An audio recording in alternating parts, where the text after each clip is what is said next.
After a night of passion, Petra and James wake up together early in the morning. Petra rushes out to go to class, but James decides to stay in bed a little longer. This causes him to oversleep, and by the time he wakes up again, he's already late. He runs through the city as fast as he can until he makes it to his philosophy class, where the teacher Mr. Zimmett at first considers not letting him, but eventually he opens the door. Today is the last school day, and Mr. Zimmett wants the students to tell them about their favorite thought exercise they've gone through. Chips mentions the infinite monkey theorem, which says that if you give a monkey a typewriter and an infinite amount of time, it will eventually type out the entire Hamlet. Jack mentions the trolley problem, which says you have a lever to choose if a train will kill 1 or 4 people. Just for fun, they change that riddle into the obese man problem, where you have to option to push a fat man on the tracks to stop the trolley. Georgina likes the ignorant bliss paradox. In this one, someone is hanging off the highest tower in the city on purpose to test if their friends will help them. However, their friends are afraid if they try to pull them up, they might be yanked over themselves, so they step back. The person falls and lives, but now they wonder if it truly is better knowing that their friends wouldn't save them or if ignorance is bliss. Zimmett decides that they will do one last thought exercise to finish the school year. The class must assume there is an impending atomic apocalypse and imagine a bunker that will give them shelter for a year. Zimmett begins narrating the scene to make everyone use their imaginations, picturing an area surrounded by nuclear explosions. As Zimmett takes them through an imaginary tour of the bunker, he points out the problem. There are only supplies for 10 people.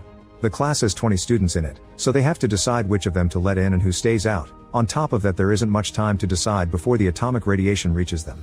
Georgina refuses to participate because she thinks it's just like discussing eugenics, but when Zimmett describes how gruesome and painful it is to die under radiation, she accepts to play. Petra also refuses to participate and even stands up to leave, knowing that she's always had perfect grades and Zimmett can't hurt her by lowering them a bit. However, Zimmett threatens to lower James' grades instead, which would make him fail the class, and Petra has no choice but to stay. Next, Zimmett distributes cards containing the random profession each student will have in the exercise. He opens the box for James first, and after he takes a card, Zimmett goes to the desk to cough before handing a card to Petra. Then he coughs against at the desk before giving cards to everyone else. Now the students can look at the professions they got. All these jobs vary in themes, from harpist and wine auctioneer to astronaut and chemist.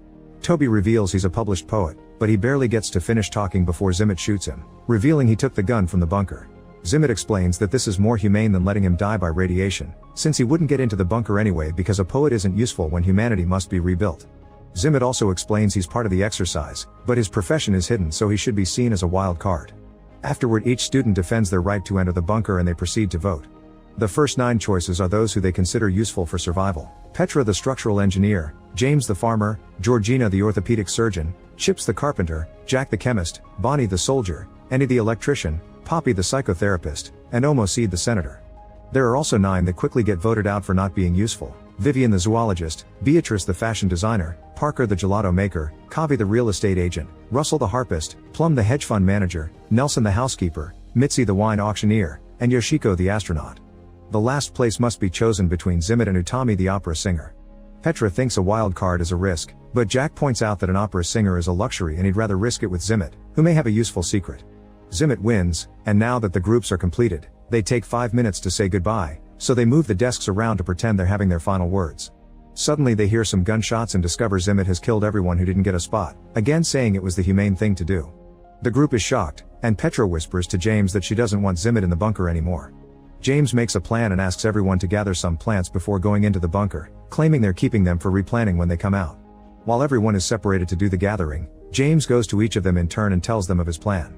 When the time comes, the group enters the bunker and disables the external keypad before closing the door while Zimmett is left outside.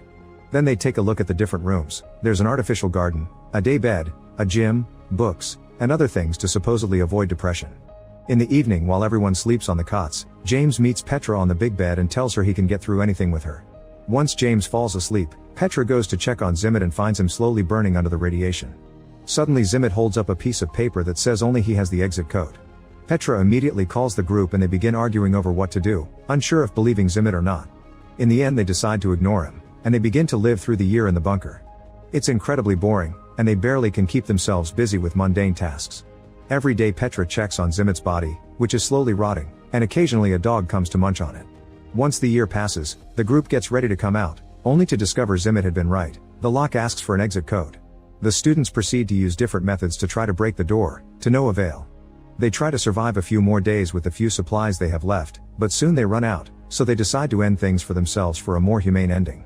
In class, Zimmet announces they failed the experiment and reveals his profession as a bunker builder. In fact, he was the one that built that particular bunker and therefore the only one who has the code. The students want to try again, and this time they imagine a new location, choosing Mont Bromo. Once again Zimmet runs to grab a gun, which Petra notices. Then it's revealed that the cards hide a second characteristic that may influence the votes. James' characteristic is being gay, but he still gets accepted for his farming knowledge, although with fewer votes. Georgina the surgeon was exposed to the Ebola virus, so this time she's left out. Plum the hedge fund manager always travels with a bag of gold, so she is accepted. Chips the carpenter is infertile, but he's also accepted again because of his skills. Petra the structural engineer is also an electrical engineer, so she is saved.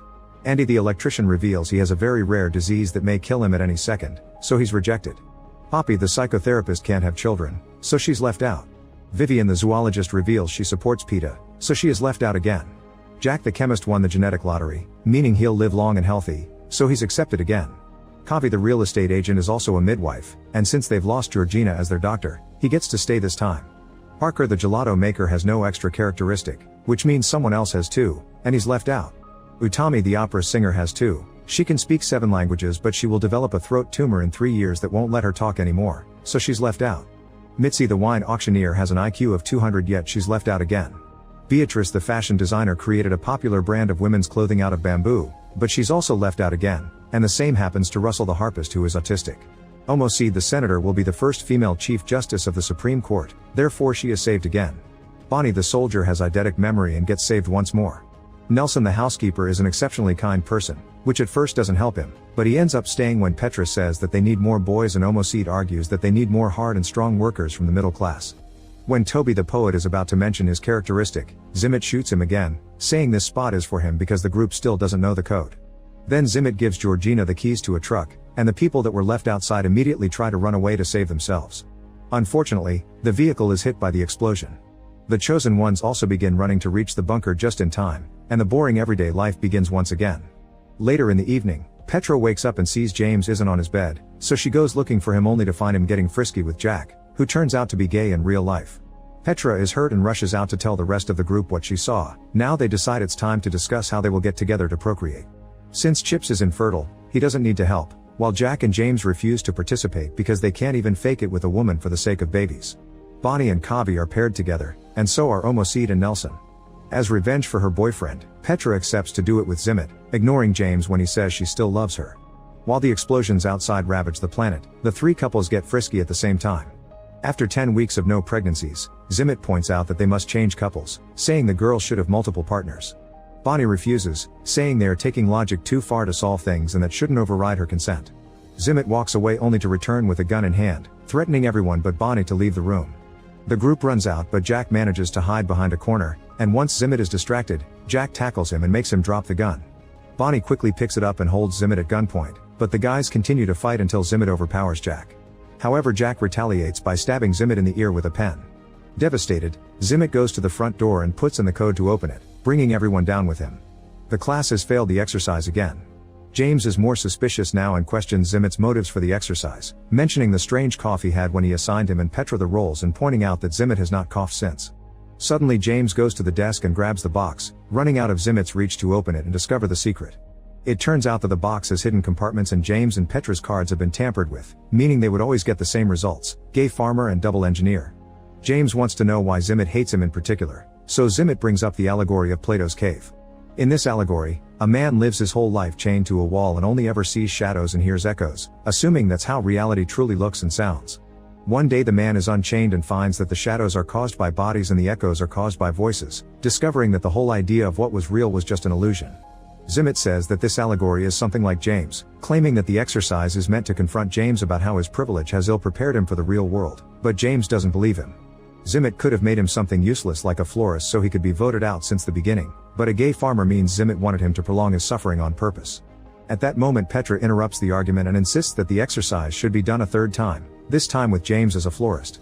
Now their imaginations take them to an island and the apocalypse hasn't happened yet. Zimmet goes to the bunker to grab a weapon as usual, and he hears a noise but thinks nothing of it. When he goes back outside, Petra joins him and offers him a hug, saying that she knows it's been hard on him.